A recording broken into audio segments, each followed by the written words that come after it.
here in Gauteng, there are many employees from Mpumalanga, but they have to come to Steve Biko for cardiology services. I'm saying let's be more intentional with our pensions. Employees, your employer is not going to be kind to you and do these things that I'm saying. You have to attend, you have to ask them, who is my medical aid with? Who is my pension with? And then attend the AGM of that company. And then when you get there, vote. As a member to that scheme, you have a right to vote, to say, I propose that you do this and this and this around the country. We can start with Limpopo, we can start with Northwest. And over a period of 10 years, we then have got some level of social infrastructure in our communities, in our areas. Accountants can go and work there.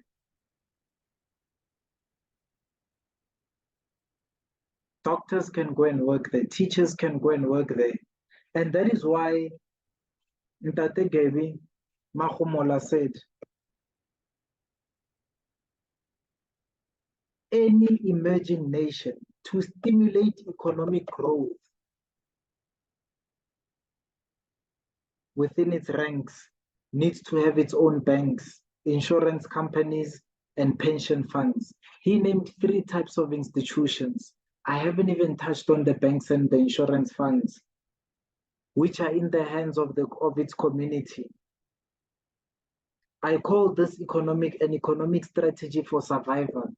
That is why you have such a high concentration of hospitals in Cape Town, in Pretoria, in Joburg. Because the communities there, the banks, the insurance companies are building this social infrastructure for their people, for their communities. Your village is left empty. The day you resign, the day you retire, you get given 4 million rands and goodbye. 4 million rands doesn't buy oxygen. I want to read an excerpt as I close. And this is by far, the episode that I've always wanted to record. I want to read an excerpt from my journal of why I think this way, why I write what I write. This is from my time spent in the greater Limpopo area. I first say, open the journal by saying freedom is the ability to do whatever you want under the rules. I am just advocating for freedom here. But if you want to go one higher, I say sovereignty is the ability to write your own rules. If you cannot be sovereign, then at least be free. That is my core belief. I believe in self-determination as a community. And the community starts with my nucleus family, me, my mom, my dad, my siblings, my wife, my children. That is the first community that I belong to. And then when we combine my dad's sisters, my dad's brothers, their sisters, as a clan, as the Longwe clan, that is our community.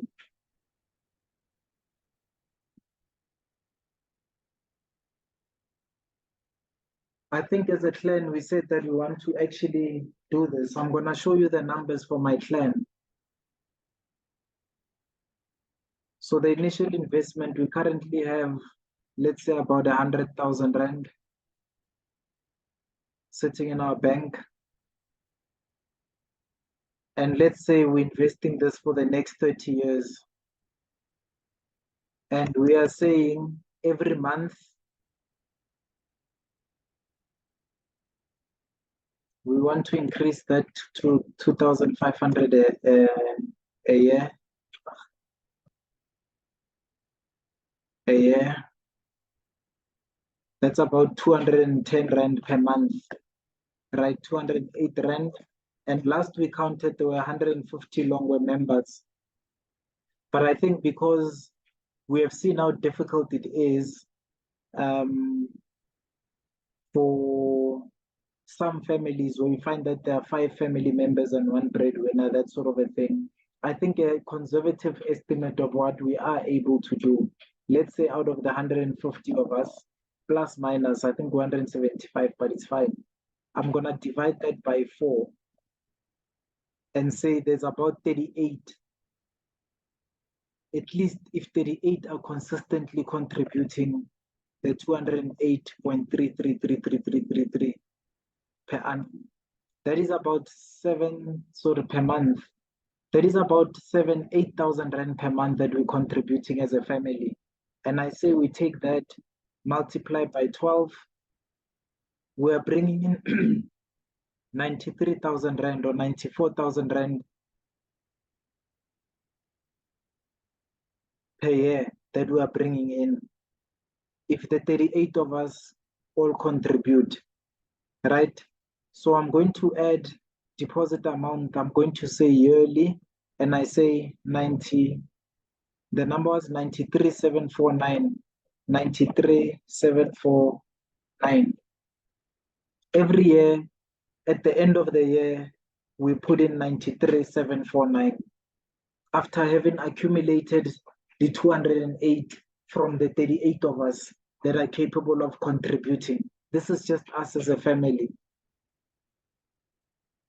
Annual increase, none for now. Compound interval, yearly. So we start with 100,000, we say 10.255% for 30 years. And we say annually, we are contributing 2,500 amongst the 38 of us. So 150 divided by 4. In some families, out of 4 people can contribute. So I'm taking that for granted. Divide by 4 actuarial. We don't have an actuary in the family, so until we do, my calculations will have to do. Divide by 4, there's 38 of us that should be contributing. And we will then run and make decisions for the family. We'll make decisions with this money, the 38 of us, to the best interest of our family. And we do this without ceasing for the next 30 years. On average, the oldest person I know in the family, let's say, is 60. I'm talking active now. They will be 90, 30 years from now. And you know, as a family, we've had Okoko that have lived to 101. I mean, actually, Longwe's daughters had themselves, all 5 of them, or at least, yeah, all 5 remaining ones, 1 passed away pretty early. They all lived to their 90s. So when we say we want to end poverty in our lifetime, we actually can see that poverty ending in our lifetime. If you are 60 today, in the next 30 years, you'll be 90. In the next 40 years, you'll be 100. And we have seen that we live that long in the family. And I say, calculate, this is how much money we'll be able to raise or have in the next 30 years as a family. If the 38 of us pull to our strengths, 18 million. And what can we do with 18 million? Now we can start having the conversations that we're trying to have over the weekend of the wedding. Katadasi, very lovely wedding. Enjoyed ourselves. So as a family, we would have taken out 3 million, almost 3 million, 2.8 million.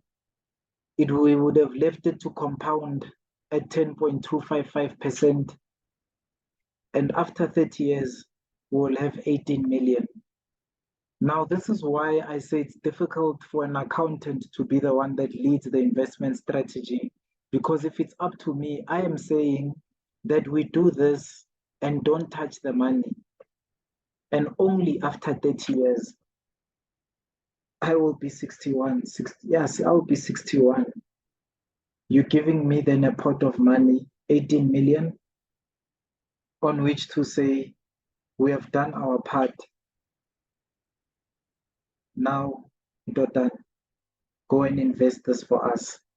With 18 million already, we can be a significant shareholder, as we've said before, in a spa. And a spa has got many operations. It's got farms, it's got truck drivers, it's got tellers, it's got accountants, it's got everything. And we own that grocery chain.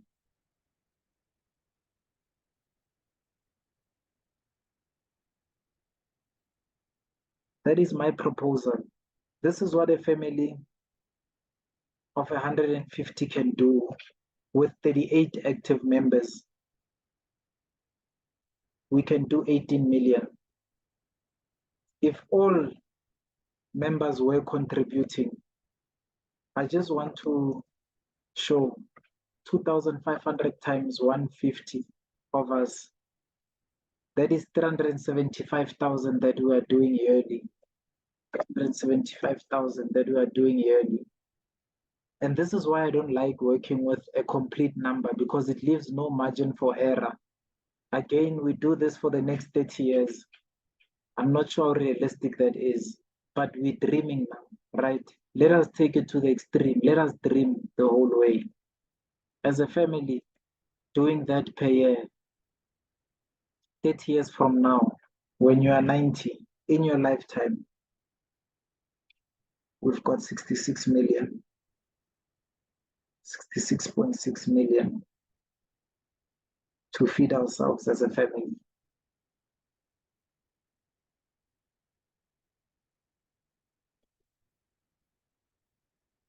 I say 66,618,271.24 divide by 150. That is each of us getting 444,000. And I like to say divide by 25. That's roughly 17,000 Rand a year. Divide by 12. It's an extra 1.5 a month that is coming in. But the beautiful thing is that we won't be giving out cash. This will be the value of our assets. We can own part ownership, a significant stake. 66 million is a lot of money. We own a significant stake in a hospital, a significant stake in a grocer like Spa. Then we know that we can employ our kids in either a hospital or in a spa. We can add Curo. We can own 20 million rands worth of Curo. Then we know we own a school, a hospital, and a grocery chain. Our farms feed that grocery chain. Our kids that go to school become doctors and nurses in our hospitals. Our kids that go to school become teachers in those schools. Our kids go to school for free. We're a 20 million rand donor in a school. That's what I'm saying I think we can do. I'm going to end it here. As I said, sovereignty and freedom. And I've been ending, but I'm going to read to you something about what it means to be a man in my definition. The definition of a man is a man is someone that has the ability to draw a circle, a triangle, a rectangle, or whatever shape he chooses on the ground and call that his kingdom, call it his home. The concept of land ownership. If you want to call yourself a man, have a piece of home that you say, this is mine. And this is what you do once you own a piece of land. Right? When a man declares his kingdom, he asserts that. So by the time you decide to buy land or a house, you are then asserting that whoever is in this kingdom is an invited guest and has the right to be there. Whoever is there uninvited shall be treated as a threat and an intruder, and shall be swiftly dealt with. There's no reason to be apologetic about a trespasser in your house. But if we're saying government is not protecting our kids, government is not whatever, at least in your house, say if somebody breaks in, I know how to fight and defend my family, if you want to call yourself a man. We then continue and we say, whoever is within the border of that kingdom shall be protected. That's what I've just spoken about. Whoever is within the borders of that kingdom shall be provided for. Have a small patch in your piece of land, your circle, your rectangle, your triangle, whatever shape you chose to draw. And on that piece of patch, plant food for your family, spinach, cabbage, pumpkin. Pumpkins have got seeds. Seeds have got value. I mean, they've got nutrition. That's what's nice about pumpkin. You can eat the leaves, they grow, they multiply. With those 3 or 4 crops, you've covered quite an extensive amount of your nutritional value.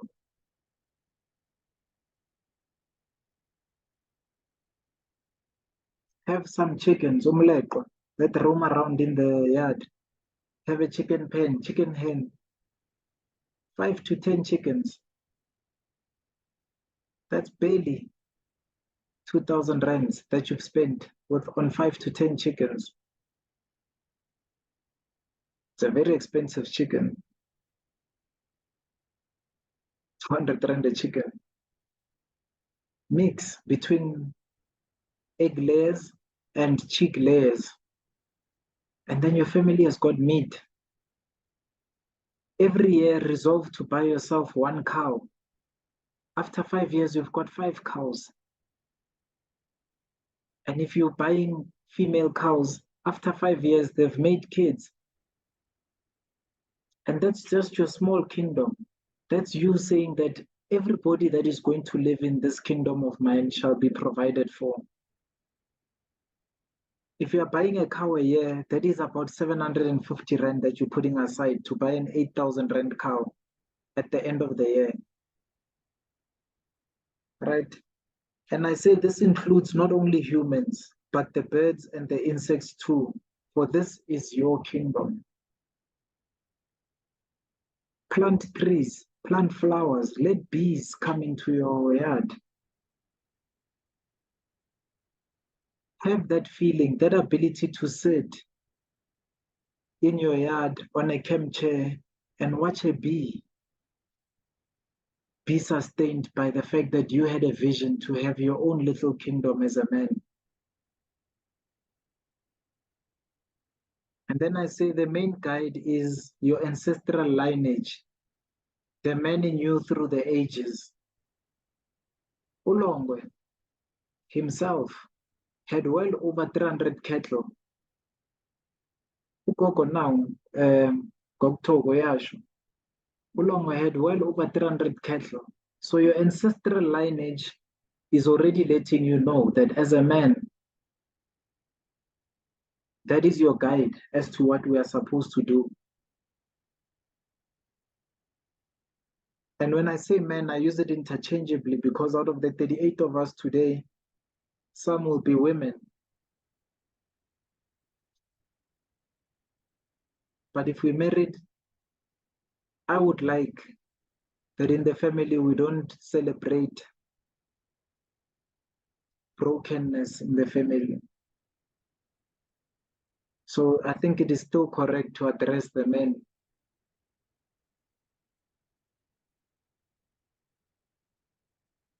The guide is our ancestral lineage, as well as Marcus Aurelius. He was a Stoic. He was an emperor and a leader of men. He guides this philosophy of mine. And I say this is a contrast to Seneca, who guided the individual. So Marcus Aurelius guided leaders, guided men. Seneca guided himself. And he said, you as an individual must be willing to suffer. Don't hold on to anything permanently. And that speaks to the spirit of not giving up for you, for yourself as an individual. So we are guided as a unit by Ulongwe and the teachings of Marcus Aurelius. But you as an individual, be willing to suffer to see your goals come through. And I say this will help you be a fair ruler of your kingdom. Be fair. Let birds come and chirp in your yard. Let kids play in your yard. That is a sign of a kingdom that is well run.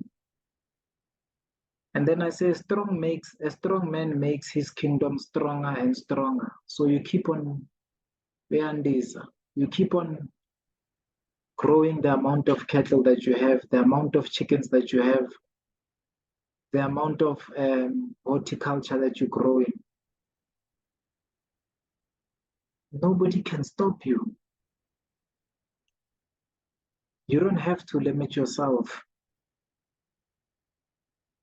You know, when you reach the limits of your land, your small nyana space, your kingdom, this is where the next part becomes important. And I say through that, he earns the right to meet with other kings and discuss matters of mutual concern and leverage. Sia, if you've got your kingdom, I've got my kingdom, Kehla, you've got your kingdom, Jabulo, you've got your kingdom. We have earned the right to sit at a table together and see where can we help one another, what can we leverage, what matters of mutual concern can we discuss. And I say your kingdom is what gives you a voice in the marketplace. Without a kingdom, a man weakens his position and as a result becomes irrelevant. When we plan, we will plan without you. So I'm saying that let's put aside this money as a family and forget about it.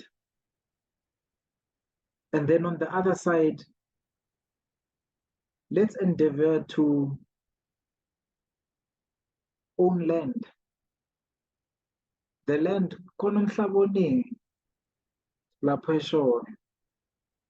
it's easier said than done. I don't know how we'll move there. Some of us,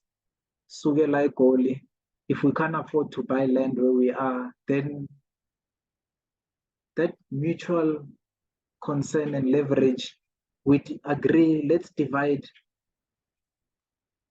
and each one be able to be allocated their piece of land. Some of us are entrepreneurs, so we can look for jobs and things to do. If we are not establishing kingdoms here in Gauteng, then I don't think there's a shame in going home. And then we do that there. And then we start chickens, pumpkins, spinach, cabbage, one cow a year. And then you keep growing that, keep growing that, keep growing that. After 10 years, where are we as a family? Imagine if each man in the family has got 10 cows, more than 20 chickens, spinach and pumpkin fields. In 10 years, poverty in the family gone. And we've got a sovereign fund that is busy growing in the background. And this can be used now, as I say, to take key stakes in schools and universities and hospitals and say our kids go there for free. Instead of taking dividends, reinvest the dividends, and that's the school fees. That's the medical fees for our family. So with our kingdoms, we can meet at the marketplace and have a voice. And we can be sovereign. We can have the right to determine our future, to determine the rules that we want to play by, or to play by the rules that are set for us in South Africa. That is my journal. That is what I've learned from my wanderings when I was there in the Greater North in Limpopo. That is what I have to say about pensions and pension funds and how you can help them build your society. Chairman Mo, I'm out.